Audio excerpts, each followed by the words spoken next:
배 안에서 바라보는 강과 도시의 풍광은 휴식이자 일상의 여행이자 또 하나의 문화가 될 것입니다.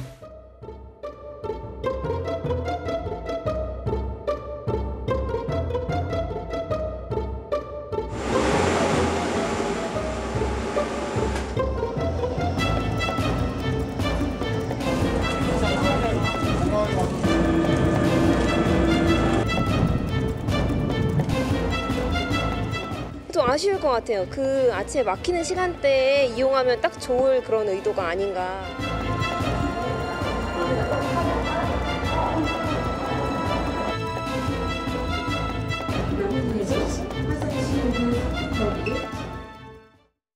네, 세 분과 이어가겠습니다. 김유진 MBN 아나운서, 손정혜 변호사, 이경민 변호사 나오셨습니다. 어서 오십시오. 예. 안녕하세요. 저희가 한강버스 영상을 봤는데 네. 오늘부터 운행을 시작했다고 하는데 좀 시작했죠? 네, 맞습니다. 국내 첫 수단 교통수단인 이 한강버스가 오늘 첫 운행을 시작을 했습니다. 이 사업을 추진한다고 밝혔던 게 2023년 3월이었으니까 2년 반 만에 실제 운행을 시작하게 된 셈인데요. 예. 이 한강버스는 마곡과 잠실을 오가는 노선을 운행을 한다고 합니다. 좀 더 세부적으로 살펴보면 마곡에서 망원, 여의도, 압구정, 옥수, 뚝섬, 잠실까지 총 7개의 선착장을 지나간다고 하는데요. 예. 그럼 요금은 얼마냐? 편도로 3,000원이라고 3,000원. 합니다. 예. 요금면으로 봤을 때는 서울에서 이용할 수 있는 다른 교통수단보다는 비싼 편이긴 한데요. 교통카드로도 탑승을 할 수가 있다고 하고요. 예. 환승 할인도 적용이 된다고 합니다. 일단 긍정적인 면을 살펴보자면 이제 배를 타고서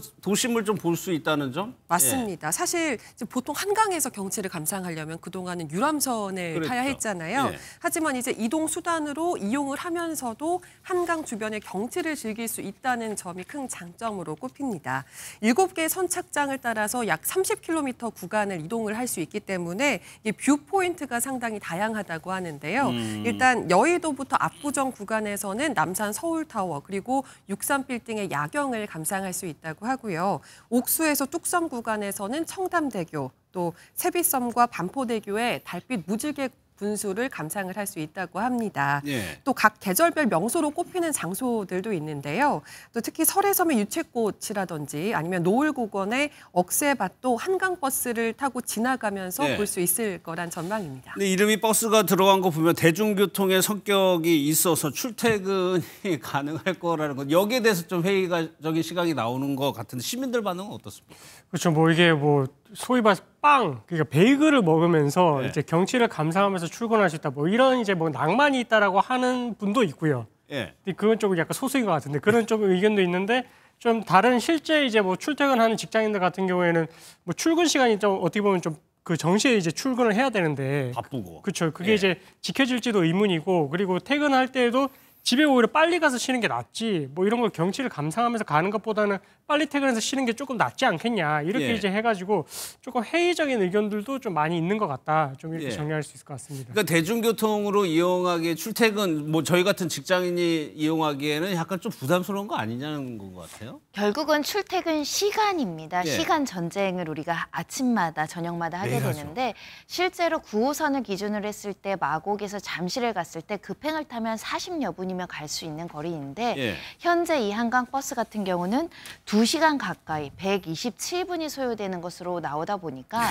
이와 관련해서 이제 더불어민주당의 고민정 의원이 2시간이면 제주도도 다녀온다라고 비판도 했다라고 하는데요. 그러다 보니 이 출퇴근 시간이 조금 다소 좀 오래 걸리는 한계가 있는 거 아니냐 이런 예. 또 회의적인 시각도 있습니다. 그러니까 40분이면 갈 거를 127분이 소요되는데 여당에서는 이제 전시행정이라고 비판을 하고 있어요. 근데 또 다른 우려점이 있어요? 맞습니다. 바로 날씨의 영향을 크게 그렇겠네요. 받을 수밖에 예. 없다는 점입니다. 실제로 어제 한강버스의 시승식이 원래 예정이 되어 있었는데 갑작스럽게 폭우 때문에 이게 취소가 됐거든요. 네, 현행법에 따르면 해상 시계라고 해서 예. 해상의 이 가시거리가 1km 이내로 떨어지면 여객선 입출항이 통제가 된다고 해요. 배가 못 다녀요. 네, 그런데 한강버스도 여기에 포함이 되는 거죠. 그렇기 때문에 이렇게 갑작스러운 기습 폭우라든지 예. 비단 비뿐이 아니라 장마철 되면 수위 상승돼서 위험할 수 있고 태풍 오면 또 위험할 수 있고 못 다닐 수 있다. 또 겨울철에는 한강이 얼잖아요. 이 그쵸. 결빙 등의 문제, 이런 기상 조건에 따라서 연간 20일 이상 운행을 못할 가능성이 있다. 이제 예. 이런 것들이 불안 요소라고 지적을 받고 있습니다. 근데 서울시에서 이런 거 대안이 있지 않을까 싶기도 하고. 일단 운행 불가 기준이 이렇습니다. 일단은 그 팔당댐 방류량이 3,000톤 이상, 그러니까 수위가 높아지는 폭우 등의 문제가 있을 때는 이제 결항을 시킨다는 것이고요. 예. 또 추울 때 결빙, 얼음이 어는 경우에도 이제 운행을 중단하겠다는 것이고, 말씀하신 것처럼 시야가 좋지 않아서 시계가 1km 미만으로 보이지 않는 경우에도 제한할 것으로 보이는데, 연간 한 4회에서 5회 정도 이렇게 시야 문제 때문에 운행이 중단되는 것은 버스뿐만 아니라 다른 관광 여객선도 마찬가지라는 것이고요. 결국은 이제 날씨에 일부 영향을 받을 수밖에 없는데, 서울시에서는 그럴 때마다 적극적으로 사전 안내를 통해서 혼선이 예. 없도록 하겠다라고 방침을 세우고 있습니다. 예. 그런데 이거면서 또 하나 드는 의문은 한강에 있는 회사는 없으니까 배를 타고 가더라도 뭐 지하철이라든가 마을버스라든가 이동을 또 연계가 돼야 되는 거잖아요. 그렇죠. 이제 선착장까지 갈 수 있는 그런 교통편이 있어야 되고 예. 그러다 보니까 뭐 시내버스나 마을버스도 이제 그쪽 이제 구간으로 이제 운송도 이제 해야 되는 거고요.